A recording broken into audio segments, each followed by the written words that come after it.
yung matagal na kawayan sa likod ng bahay namin. Ayan, inumpisahan ko na siya kasi mag-iisang buwan na rin ata siya natenda dyan. Green pa yan nung inuwi namin galing probinsya. Ngayon, tingnan mo, brown na siya. Nauulanan kasi. Matagal ko nang pinaplano yan na gawin eh. Kaya nung umuwi kami ng probinsya, pakuha ako ng mga kawayan sa tatay ko at yung papa ko. Syempre, inutusan yan mo yung tito ko para kumuha ng mga yan. So, ayun na nga, nagkaroon ako ng time para gawin siya kasi since wala akong pasok and mainit, wala naman kaming labas, walang gala.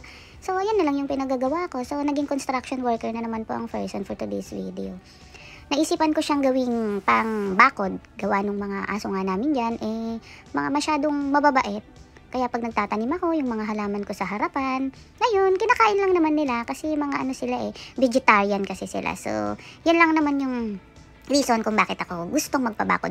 Kaysa bumili pa ako ng mga bakal or magpabakod pa ako, naku, gastos lang yun. So, ayan na lang, nagsikap na lang or ano na lang ako para gawin yan, para at least hindi na tayo magbabayad, hindi na tayo gagastos, o diba? DIY, para-paraan lang yan, para ba magawa kung anong gusto natin. So, dyan, hirap na hirap nga ako dyan. Kasi hindi ko alam, kasi kailangan pala ng lakas dyan para maitali at mapagsama-sama yung mga kawayan na pinagpuputol ko dyan para maging gawing bakod. So, ganito kasi talaga ang gusto ko. Kung may nakita ako na kaya ko namang gawin, ginagawa ko siya. Kaya, ayan yung naisip kong gagawin ko para naman less gastos na sa gagawin kong bakod.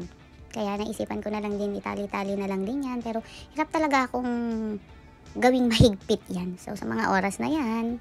So, tapos na rin naman. Kaso nga lang, siguro nakita ni Mahal na nahihirapan ako at hindi matibay yung pagkakatali ko. Kaya, ayan, tinulungan na niya ako dahil nga nahihirapan ako. Kasi talaga siya pahigpitan, lalo na yung alambre, medyo makapal. Hindi naman ako ganun karunong gumamit ng plies.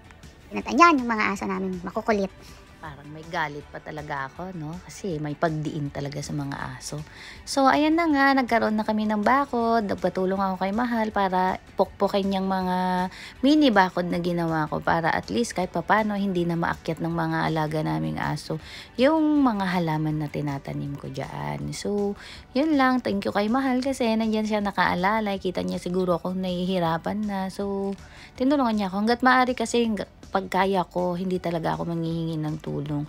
So, diyan, since talagang hirap akong gumawa ng bakod at pasikipin, pahigpitan yung mga tinalian ko ng alambre, si Mahal na yung gumawa niyan. And ayan, inaayos ko na yung mga tanim ko na sana hindi siya matumba pag umuulan. So, eto na! Ayan, o diba, magkahiwalay na kami ni Mahal. Si Mahal nagdadamo sa labas. Magkapit bahay na lang kami ni Mahal. Kasi, ayan, mayroon ng divider yung garahe niya. Tsaka dito sa may halaman ko. Oh. Ayan, diba? Oh, may harang ng aking hardin. Nakapatay pa yung ilaw eh. Si Mal nagdadamo. Oh, look. Ito ang aking hardin.